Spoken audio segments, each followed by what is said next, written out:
saya bisa pastikan kalau sekiranya pemilihan DPRD yang naik itu pamannya ketua, adeknya ketua, suaminya ketua, istrinya ketua. Lo mah nggak akan bakal kebagian, lo mah nggak akan bakal kebagian. Sampai pemutih rambut kita seperti nggak bakal kebagian. Sudah negara ini milik para ketua umum partai sudah tuh.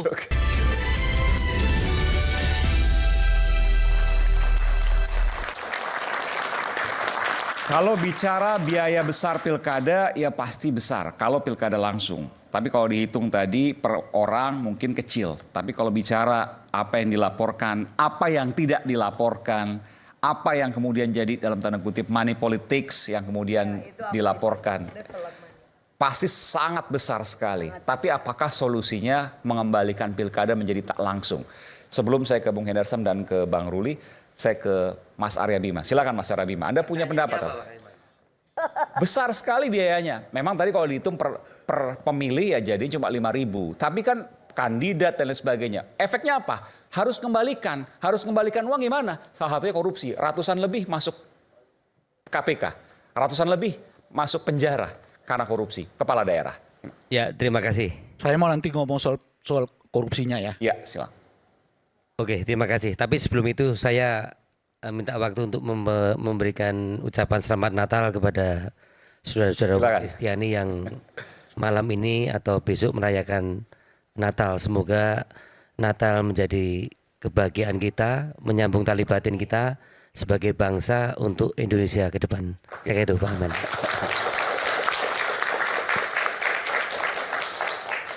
Waktu Pak Presiden Prabowo menyampaikan tentang pilkada langsung atau tidak langsung kemarin di ulang tahun Golkar, kebetulan saya ada di depan menghadiri acara tersebut.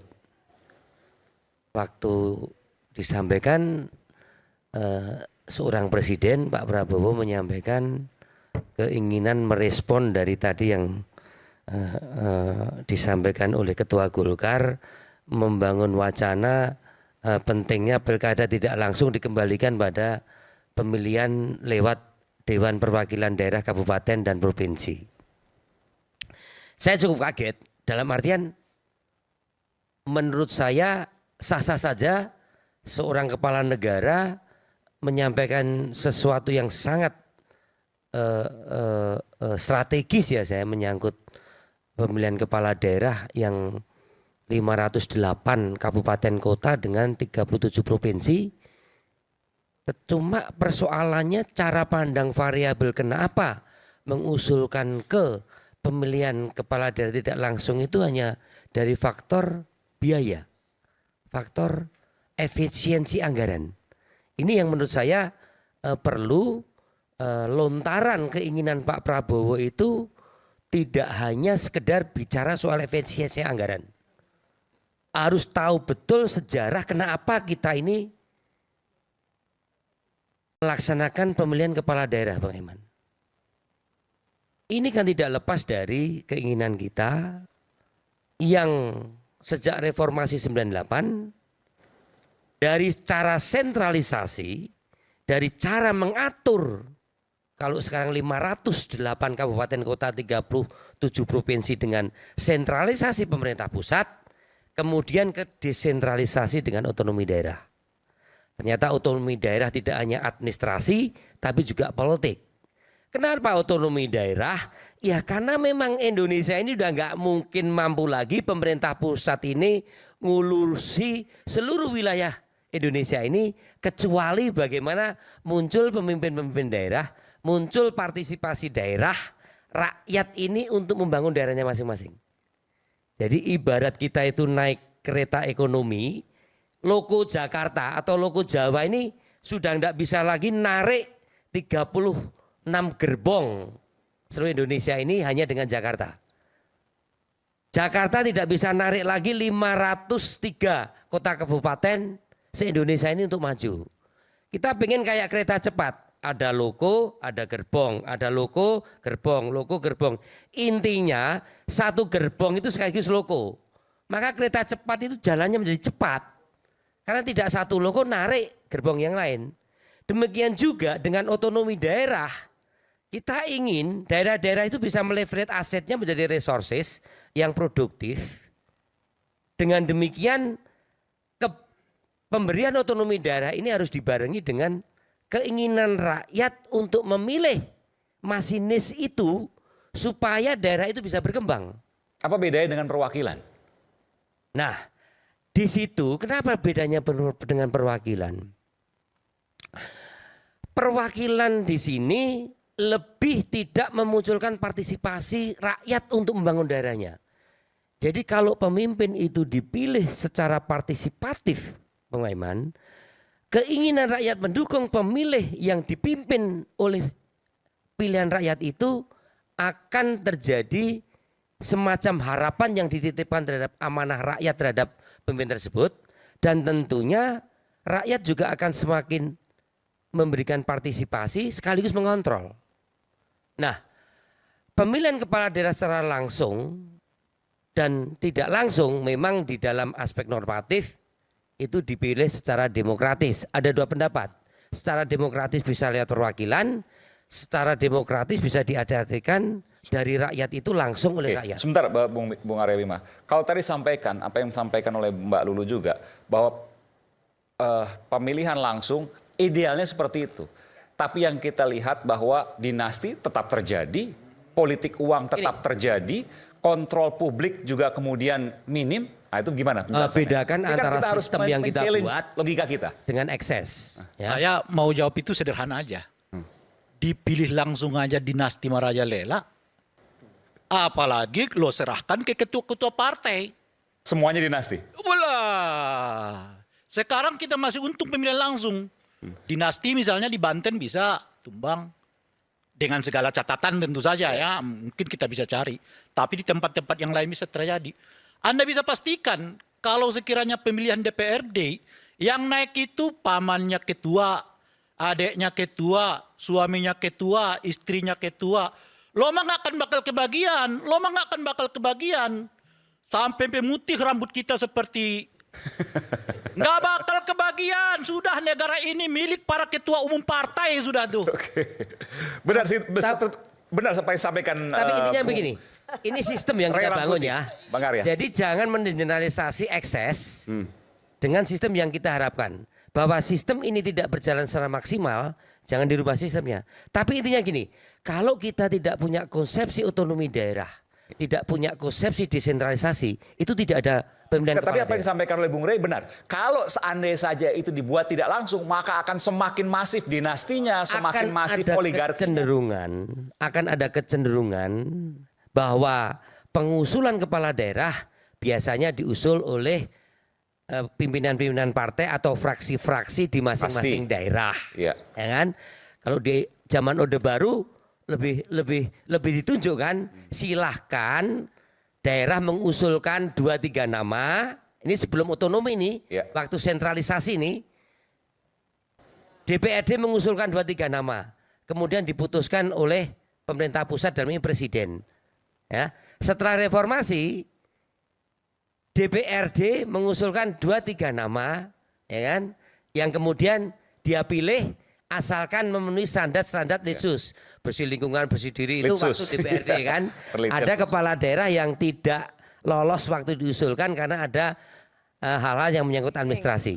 Tapi intinya begini, tentang hal yang terkait langsung tidak langsung ini, banyak hal yang sebenarnya sewaktu kita menentukan pemilihan langsung waktu itu, variabelnya bukan masalah murah tidaknya. Apakah pemilihan kepala daerah langsung berkorelasi terhadap peningkatan kebijakan publik? Apakah pemilihan daerah langsung terkait dengan empowering daerah, partisipasi daerah untuk meningkatkan pembangunan ekonomi daerah? Jadi ada satu variabel-variabel yang harus diukur oleh presiden ataupun oleh Departemen Dalam Negeri, apa korelasi pemilihan kepala daerah langsung dengan berbagai hal yang terkait dengan peningkatan pendapatan daerah. Anda punya datanya soal itu? Anda punya datanya soal itu? Kami di Komisi 2, sekarang ini kebetulan saya di Komisi 2 yang nanti akan menyiapkan Omnibus Law Pemilu, itu membuat paket hal-hal. Maksud saya juga tidak menutup, silakan Pak Presiden mewacanakan tidak langsung. Tetapi bagaimana misalnya Golkar juga semakin melengkapi data hal-hal yang terkait dengan pemilihan tidak langsung. Kami pun dari partai-partai yang tetap setuju dengan pemilihan langsung juga akan... Partai apa aja sih boleh sebutan nggak? PDIP satu. Intinya sampai hari ini belum ada partai politik yang tidak setuju. Ini baru wacana yang disampaikan oleh Presiden menindaklanjuti apa yang disampaikan oleh Pak Bahlil dari Partai Golkar. Tapi banyak teman-teman Partai Golkar yang sampai hari ini juga tidak setuju dengan wacana pemilihan tidak langsung. Ya. Alasannya bahwa kalau dilihat dari konstitusi memang tidak bertentangan. Apa yang disebut dengan sila keempat. Kerakyatan yang dipimpin oleh hikmah kebijaksanaan di dalam perwakilan. Tapi demokratisasi yang kita maknai dengan liberalisasi di konteks pilkada ini sudah berjalan 4 kali Bung Raya. 4 atau 5 kali? 4 kali. 2005. Ada semacam plus minus. Pak Jokowi lahir dari apa? Pemilihan Ada langsung. langsung. Pak Jokowi pakai money politik enggak? Dengan biaya tinggi enggak dari wali kota? Enggak. Kalau waktu mau jadi presiden modalnya cuma masuk gorong-gorong kok. Nah, waktu di Jakarta gubernur mahal enggak? Aswar Anas mahal enggak? Ahok mahal enggak? Bu Risma mahal enggak? Efek Rudianto mahal enggak? Bahwa semakin kesini iya semakin mahal. Nah, ini semakin kita lihat. kotor misalnya. Maksud saya begini, bahwa ada hal-hal yang buruk dari ekses pilkada langsung terjadinya food buying ataupun berbagai macam money politik sebagai ekses, mari kita cermati. Sehingga kita skeptis apakah ke depan pilkada langsung masih akan menghasilkan orang-orang yang capable ya. Orang-orang yang benar-benar mempunyai kompetensi untuk membawa kemajuan daerah itu ya silakan pertanyakan. Tetapi bahwa banyak juga pilkada langsung menghasilkan berbagai kebijakan-kebijakan yang sesuai dengan prinsip-prinsip demokrasi substansial yaitu kesejahteraan.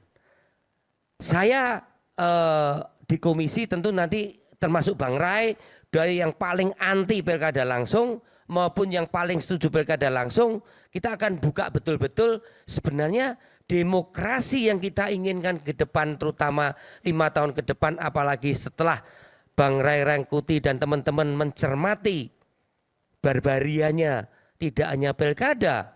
Kenapa pilpresnya nggak dinilai? Kenapa pileknya nggak dinilai?